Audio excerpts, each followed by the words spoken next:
Kita masuk ke kategori bagian tugas kelas, kemudian bagian menu tugas kelas, kita pilih lihat tugas Anda yang sudah saya beri lingkaran merah ini. Nah, di halaman tugas kelas, Anda dapat melihat semua aktivitas tugas yang telah diberikan oleh pengajar di kelas tersebut, beserta status pengerjaan atau pengumpulan dan status penilaian oleh pengajar. Nah, kita masuk di dalam lihat tugas kita masing-masing. Nah, nanti akan muncul tampilan seperti yang ada pada gambar ini, Romo, Suster, Bruder, Bapak, Ibu. Nah, yang pertama ada semua. Nah, ini di sini menunya bernama semua. Nah, semua ini menunjukkan aktivitas atau tugas yang ada pada kelas tersebut. Nah, satu kelas ini ya, ini bukan untuk semua kelas, tapi hanya ada di satu kelas. Kelas panduan Google Classroom. Nah, ini semua tugas ada di sini. Kemudian nomor 2 itu ditugaskan, menunjukkan aktivitas atau tugas yang masih belum Anda selesaikan atau kumpulkan. Kemudian nomor 3, ini dikembalikan tugas yang mungkin masih ada revisi atau sudah dinilai, itu akan masuk di dalam menu dikembalikan. Kemudian nomor 4 itu tidak ada ini menunjukkan aktivitas tugas yang belum Anda selesaikan setelah melewati batas waktu yang ditentukan oleh pengajar. Kemudian nomor 5, maaf, status berupa angka X garing Y menunjukkan aktivitas atau tugas yang telah diberikan nilai oleh pengajar, terlepas apakah Anda telah mengumpulkan atau menyelesaikan aktivitas atau tugas tersebut atau tidak. Angka X adalah nilai yang Anda dapatkan dari nilai maksimal Y untuk tugas tersebut. Nah, di sini maksimal nilai 100 dan saya mendapatkan nilai 95 di tugas membuat kerupuk. Nah, kemudian di penilaian harian 1 saya mendapatkan nilai 98 dengan maksimal nilai 100 dan seterusnya. Nah, kemudian nomor 6 ini menunjukkan total nilai dalam prosentase. Jika fitur total nilai ini diaktifkan oleh pengajar untuk kelas tersebut, maka Anda akan bisa melihat nilai total dari seluruh aktivitas yang telah dinilai oleh pengajar di bagian kanan nama ini. Nah, 96% sudah saya kerjakan. Ini status di dalam fitur total nilai dalam bentuk persentase. Kemudian lanjut, nah ini tampilan pada smartphone.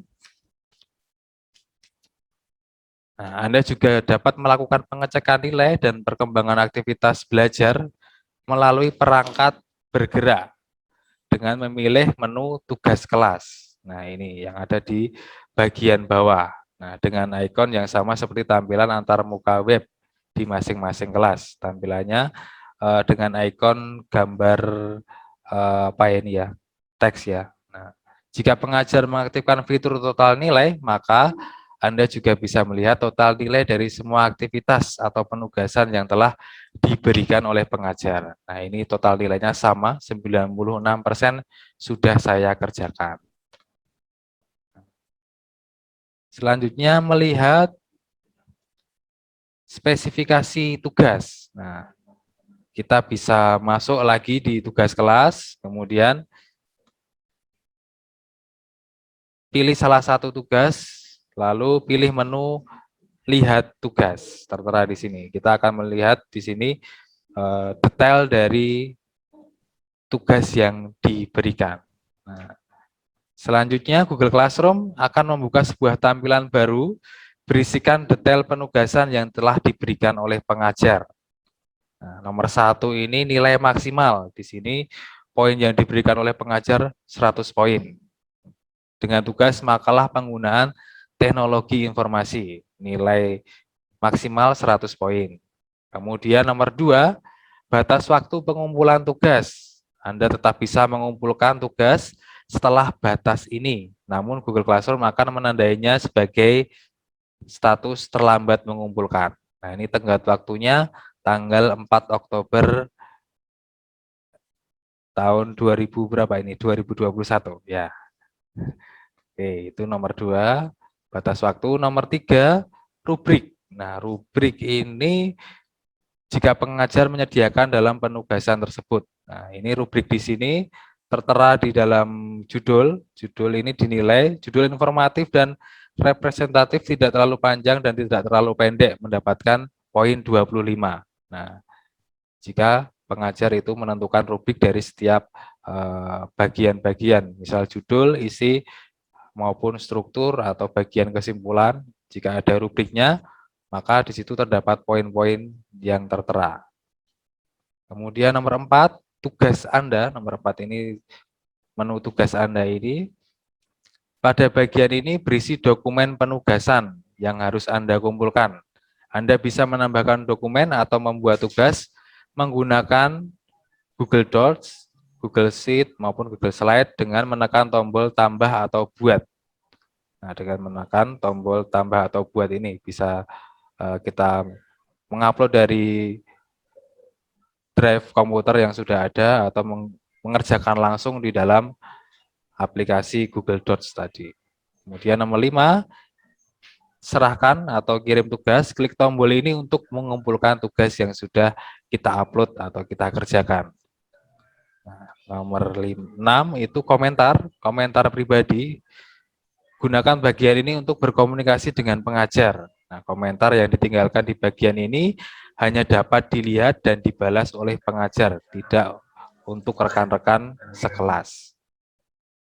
Selanjutnya, melihat rubrik penilaian tugas. Nah, ini tadi sudah sedikit saya jelaskan. Pilih salah satu ketentuan tugas, misal judul, lalu klik tanda panah di sini, tanda panah kecil pada samping kanan judul. Kemudian kita bisa melihat ketentuan apa yang ada di setiap bagian tugas tersebut atau rubrik nilainya apa saja. Kita bisa melihat jika pengajar itu menentukan ada poin-poin di setiap bagian judul, isi, maupun yang lain. Nah, selanjutnya menambahkan dokumen lampiran tugas pada web browser. Nah, kita melihat di sini pada menu tugas Anda, lalu kita pilih tambah atau buat untuk mengunggah dokumen. Nah, jika pengajar tidak menyediakan template dokumen tugas, klik tombol tambah atau buat untuk mengunggah dokumen berupa gambar dengan format JPEG atau PNG, dokumen dalam bentuk format PDF, Docs, PPT, XLS, dan atau video dalam format MP4 atau audio dalam format MP3 dan lain sebagainya yang tersimpan di akun Google Drive melalui tautan URL internet, termasuk video dari YouTube. Kita juga bisa cantumkan di dalam link. Jika kita mau mengunggah dari drive laptop kita atau PC kita pilih yang file ini jika filenya sudah ada. Kemudian Anda juga bisa membuat dokumen baru dalam format Google Docs, Slide Sheet, maupun Drawing sebagai dokumen dalam lampiran tugas Anda. Nah, di sini sudah ada jika kita mengerjakan secara langsung. Nah, ini saya contohkan jika mengerjakan secara langsung. Saya pilih tadi di bagian ini Google Dokumen. Nah, ini sudah saya kerjakan melalui Google Dokumen. Tentunya ini membutuhkan sinyal internet untuk bisa membuka Google Dokumen ini. Setelah kita mengerjakan tugas yang ditentukan, lalu kita pilih menu serahkan pada bagian pojok kanan. Nah, lalu kita setelah memilih menu serahkan tadi, kita dikembalikan lagi pada bagian ini, klik tombol serahkan sekali lagi untuk melakukan konfirmasi pengumpulan tugas tersebut. Nah, kemudian jika kita akan merevisi tugas yang sudah dikumpulkan, maka kita pilih menu di sini atau tombol di sini batalkan pengiriman. Jika akan merevisi atau mungkin ada tugas yang salah atau salah upload, kita bisa upload ulang dengan cara membatalkan pengiriman. Kemudian serahkan kembali dengan cara yang sama. Setelah kita merevisi atau mengunggah file yang salah unggah tadi. Nah, ini tampilan pada smartphone mengerjakan tugas di perangkat bergerak secara langsung. Pastikan di smartphone sudah di-download untuk Google Docs, Google Slide, maupun Google Sheet. Nah, ini untuk mengerjakan pada Google Dokumen. Nah, setelah kita melihat detail tugas, lalu kita akan mengerjakan, kemudian muncul tampilan seperti yang ada pada gambar ini, kemudian kita swipe ke atas, pada tanda panah ini kita swipe ke atas, untuk melihat spesifikasi tugas. Selanjutnya akan muncul tampilan seperti ini. Pilih tombol tambahkan tugas di sini. Nah, selanjutnya pada tampilan menu tambahkan tugas sama seperti tampilan pada web browser. Pada tampilan tambahkan tugas ini kita ditawarkan untuk bisa upload melalui Google Drive, melalui kamera secara langsung jika tugasnya dalam bentuk gambar, lalu pemindai ini scan barcode, kemudian upload dari perangkat smartphone, kemudian melampirkan link, mungkin link dari YouTube atau link dari Google Drive, dan membuat tugas melalui Google Docs, Google Sheet, maupun Google Slide tadi. Nah, kita akan mengerjakan menggunakan Google Dokumen yang tertera yang sudah ada di dalam menu handphone ini. Tentunya ini saya sudah menginstal ya, menginstal Google Dokumen, Google Slide, Spreadsheet, dan Slide. Nah, selanjutnya pastikan Anda telah memasang aplikasi pendukung tersebut, pilih menu dokumen untuk mengerjakan tugas secara langsung. Nah, selanjutnya akan muncul tampilan seperti pada gambar ini. Lalu kita pilih icon pada pojok kanan atas, icon kotak ada tanda panahnya ini. Nah, kemudian akan muncul tampilan halaman untuk mengerjakan tugas secara langsung. Nah, klik icon pada pojok kanan atas, kemudian muncul tampilan seperti ini, lalu klik icon pensil di bagian kanan bawah untuk memulai mengerjakan tugas. Nah, ini sudah saya kerjakan. Lalu pilih ikon centang selanjutnya jika kita sudah mengerjakan sampai selesai di smartphone, kita pilih centang untuk menyimpan dokumen. Ikon centang ini tertera pada bagian kiri atas.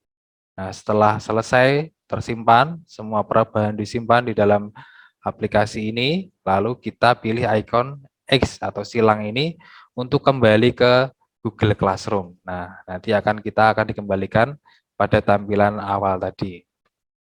Nah, klik tombol serahkan untuk mengumpulkan tugas. Tombol serahkan akan berubah menjadi batalkan pengiriman jika tugas sudah terkumpul.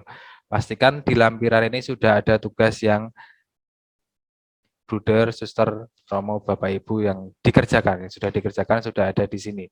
Kemudian kita klik serahkan. Nah, bisa juga untuk membatalkan pengiriman atau merevisi tugas. Nah, klik tombol batalkan pengiriman, kemudian muncul tampilan seperti pada gambar. Nah, setelah selesai merevisi tugas, kemudian klik kembali tombol serahkan, lalu pilih menu kirim ulang. Nah, pastikan tombol serahkan ini setelah kirim ulang sudah berubah menjadi batalkan pengiriman. Nah, selanjutnya ini cara untuk mengerjakan kuis. Ini tentunya sudah diketahui oleh kita semua. Saya hanya mengulangi. Nah, klik tombol lihat tugas, kemudian pilih tugas atau kuis yang akan dikerjakan melalui Google Form. Contohnya di sini saya contohkan, saya akan mengerjakan kuis penilaian harian 2. Nah, setelah saya pilih, lalu muncul tampilan seperti pada gambar ini. Pastikan alamat email tertera pada bagian atas. Setelah selesai mengerjakan, kemudian pilih tombol kirim. Nah, lalu kita juga bisa melihat skor setelah dikirim. Jika pengajar mengaktifkan skor dan kita bisa lihat, kemudian akan muncul tampilan kunci jawaban yang sudah ditentukan oleh pengajar dan skor yang diperoleh. Oke, sekian dan terima kasih untuk sesi yang pertama ini. Saya mau mencantumkan quote di sini ya, siapapun yang berhenti belajar adalah kaum tua, baik di 20 atau 80. Siapapun yang terus belajar akan tetap muda. Nah, hal terbesar dalam hidup adalah untuk menjaga pikiran Anda agar tetap muda. Jadi kita harus selalu berjiwa muda walaupun umur sudah tidak lagi muda lagi. Oke. Begitu Romo, Suster, Bruder, Bapak Ibu yang saya jelaskan untuk sesi yang pertama ini. Waktu saya kembalikan ke Bu Agnes. Ya. Selamat siang, Bruder, Suster, Romo, Bapak, dan Ibu. Mohon maaf tadi memang ada kendala teknis sehingga saya belum sempat memperkenalkan diri. Ya, perkenalkan, nama saya Agnes. Saya di sini di bidang kesekretariatan. Nantinya kita akan sering berjumpa dalam pelatihan selanjutnya. Oke, kembali kami mengingatkan Bruder, Bapak, Ibu, Romo, Suster untuk dapat mengisi absensi, daftar hadir pada form yang telah kami sediakan, karena nanti form tersebut akan kita gunakan menjadi database kita dalam pelatihan-pelatihan yang akan datang. Jadi tidak melalui Google Form itu tadi nanti, data akan kami ambil, kemudian kami akan buatkan grup, WhatsApp grup untuk kepala sekolah dan untuk instruktur sekolah. Sehingga komunikasi kita akan menjadi lebih mudah dan lancar. Bisa dimengerti, Bruder, Bapak Ibu, Romo, Suster? Ya, baik. Untuk sesi selanjutnya kita akan tanya jawab terkait materi yang Pak Henry sampaikan. Dimulai dari Ibu Anna D.K. Matialo. Silakan Ibu menyampaikan apa yang ingin ditanyakan.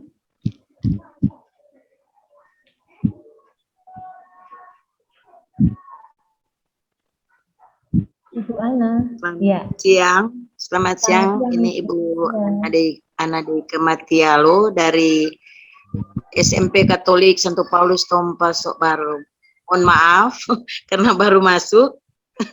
Jadi mohon untuk materi mungkin boleh di-share lewat WA. Terima kasih. Baik Ibu, akan kami share nanti. Terima kasih. Kemudian selanjutnya Bapak Mualdin Sinurat. Silahkan. Ya. Selamat pagi Ibu Agnes dan Romo, Bruder, Pastor, Suster, Bapak Ibu sekalian. Nah, tadi di dalam pemaparan materi untuk bergabung ke classroom ya Pak Yosef Henry, ada di sana kelompok kepala sekolah, instruktur, kemudian fasilitator. Nah, sementara yang ikut di sini kan kita ada sebagai wakil kepala sekolah. Kita bergabung kemana Pak?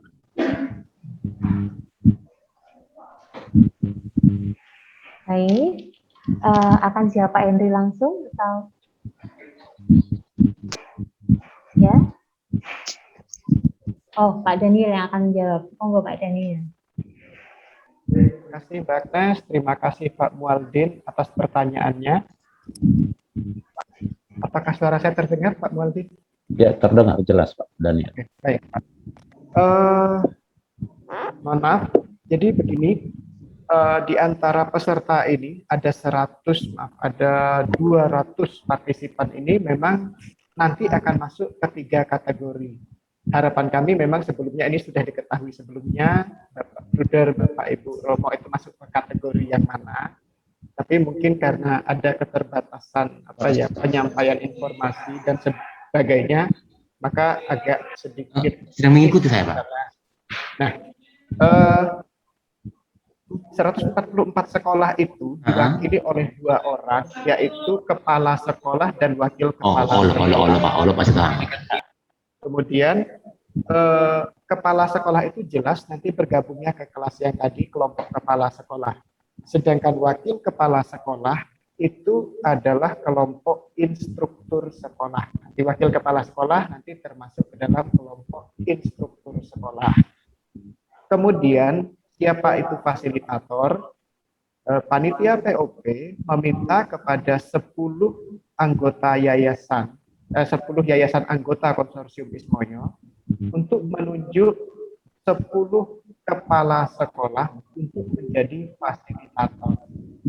Ismoyo atau konsorsium Ismoyo POP ini sebenarnya 15 yayasan, tetapi kami meminta untuk 10 yayasan mengirimkan masing-masing satu menjadi fasilitator.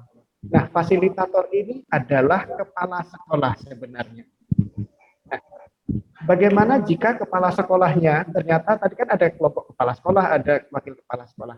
Nah, jika kepala sekolah misalkan dari sekolah A, sekolah Santo Petrus, kepala sekolahnya ternyata ditunjuk oleh yayasannya untuk menjadi fasilitator, maka posisi kelasnya sebagai kepala sekolah digantikan oleh salah satu wakil kepala sekolah yang ada di sekolahnya. Misalkan ada wakil kepala sekolah kurikulum, sarana prasarana, humas, dan sebagainya. Jika wakil kepala sekolah bidang kurikulum ini naik menggantikan kepala sekolah posisinya, maka wakil kepala sekolah atau instruktur tadi bisa digantikan oleh kepala sekolah yang lain. Karena biasanya kalau di sekolah itu kan kita kepala sekolah itu biasanya kalau tanda tangan dan sebagainya biasanya lebih cenderung ke wakil kurikulum. Sedangkan instruktur sekolah kan juga wakil kurikulum. Maka kalau wakil kurikulumnya naik ke kepala sekolah, maka posisi instruktur sekolah bisa diambilkan dari wakil kepala sekolah yang lain. Nah, tadi saya cek di kelas fasilitator sudah 6 kalau nggak keliru yang berada. Mudah-mudahan yang ditunjuk oleh yayasannya informasi itu sudah sampai ke bruder suster Bapak Ibu semua. Artinya tidak bingung. Nanti Bapak Ibu atau masuk ke kelompok yang gitu. Saya minta tolong Pak Henry untuk menampilkan kembali slide yang isinya kode tadi di share screen kembali supaya bisa bergabung. Itu Pak bisa terjawab.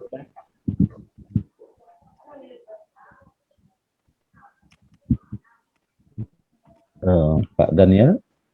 Ya, silakan.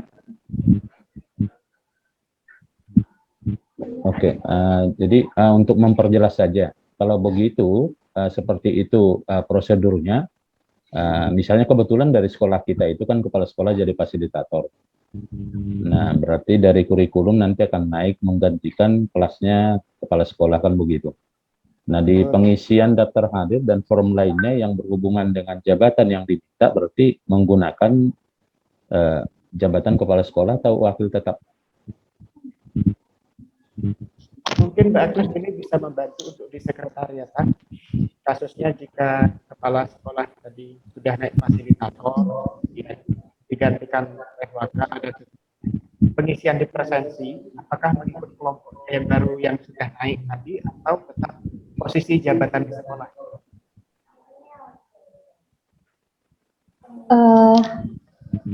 Ya, untuk posisinya nanti akan mengikuti posisi sesuai kelas saja ya Pak Daniel. Begitu. Oke. Sesuai kelas ya Bu ya? Sesuai kelas saja Bapak. Jadi nanti ikutnya ke kelas instruktur, tapi menggunakan terminologinya instruktur. Jadi itu dapat diisi oleh Bapak, baik Bapak kurikulum atau Bapak kesiswaan, nanti dari pihak sekolah yang akan menentukan, kemudian bisa juga diisi oleh guru, begitu. Tapi untuk penamaan kelasnya tetap kita gunakan istilah instruktur. Ya, begitu.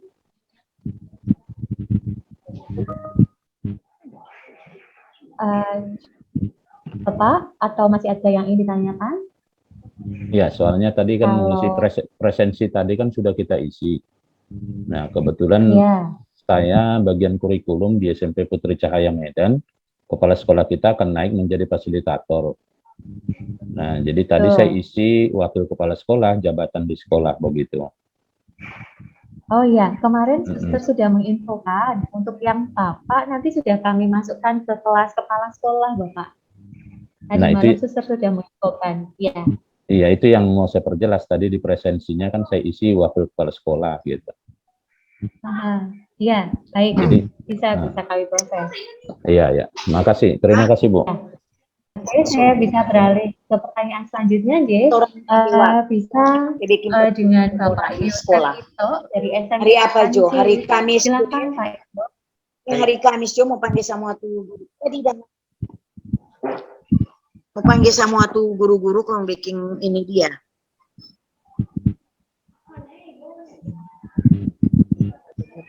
Fasilitator. Saya mohon bertanya. Tadi pertanyaan kami yang pertama adalah soal fasilitator itu, tapi sudah terjawab ya. Terus terang, mohon maaf, kami dari SMP Kanisius, dari Kanisius itu memang belum begitu paham tentang hal ini ya, sehingga ketika kemarin ada share-sharean dalam bentuk WA terkait fasilitator ini itu segala macam itu kami nggak paham bahwa itu ternyata yang menentukan adalah dari yayasan. Mungkin ada data dari yang diterima oleh tim, mungkin ada dari sekolah lain di yang di fasilitator. Yang kedua kami ingin tanya, kami juga mendapatkan di dalam grup WA itu ada tentang tim pengembang dan lain sebagainya. Karena kami terus terang kami tidak paham mengenai hal ini, apakah mungkin bisa diberikan informasi gambarannya itu seperti apa ya Bapak atau Ibu mengenai kegiatan yang nanti akan dilanjutkan? Mohon maaf agak melenceng ya, karena ini kan sebetulnya BIMTEK LMS, tetapi mungkin kami bisa diberi gambaran terkait apa tuh yang akan kami lakukan, mengingat terus terang kami masih meraba-raba tentang kegiatan apa yang akan dilakukan, termasuk apa namanya, kemarin kami kan mendapatkan informasi ini baru tadi malam ya Bapak, sehingga mungkin kami mengikuti kegiatan ini juga masih dengan tanda tanya, ini kegiatan apa dan lain sebagainya. Mungkin sedikit kami bisa diberi gambaran, atau mungkin teman-teman yang mengikuti kegiatan ini juga mungkin ada yang masih memiliki kebingungan yang sama seperti yang kami alami. Itu saja, terima kasih banyak Bapak. Baik, Pak Yosef Ito, mohon izin kami untuk menyampaikan sedikit informasi. Jadi, Yayasan Pangudi Luhur ini kan lolos dalam seleksi organisasi untuk melaksanakan program organisasi penggerak. Kemudian, ketika awal pembentukan pembuatan proposal, kami menggandeng 10 yayasan Katolik yang ada di Indonesia.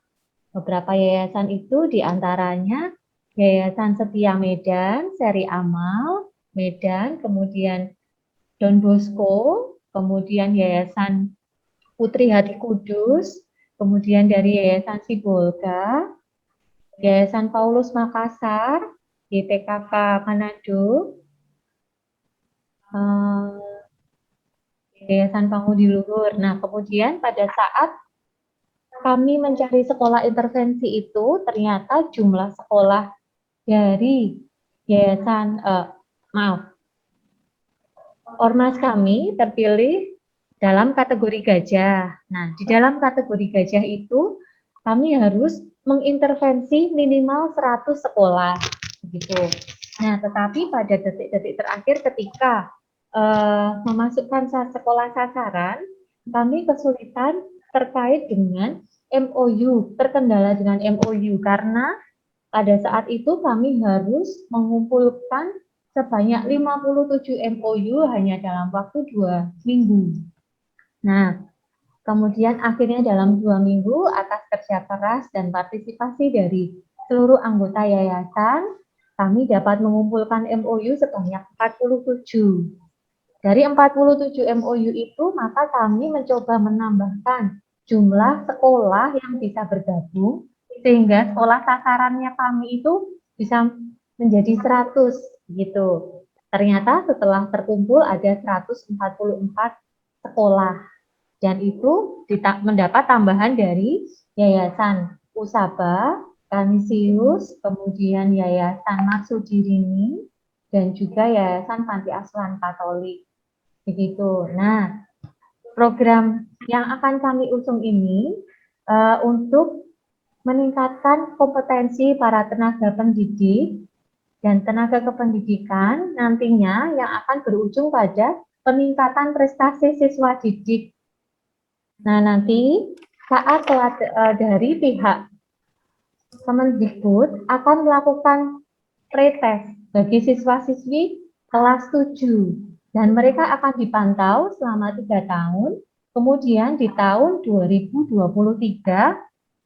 akan dilakukan post test melihat perkembangan bagaimana siswa kelas 7 itu hasilnya bagaimana, begitu. Nah, kami di sini akan mencoba memberikan pelatihan bagi para guru, kepala sekolah, juga waka kurikulum.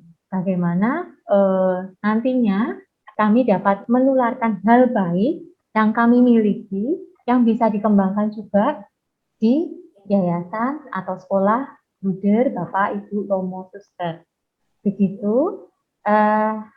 Semoga sedikit memberikan kejelasan langkah kita ini akan kemana. Begitu. Ada tambahan Pak Daniel atau Pak Henry?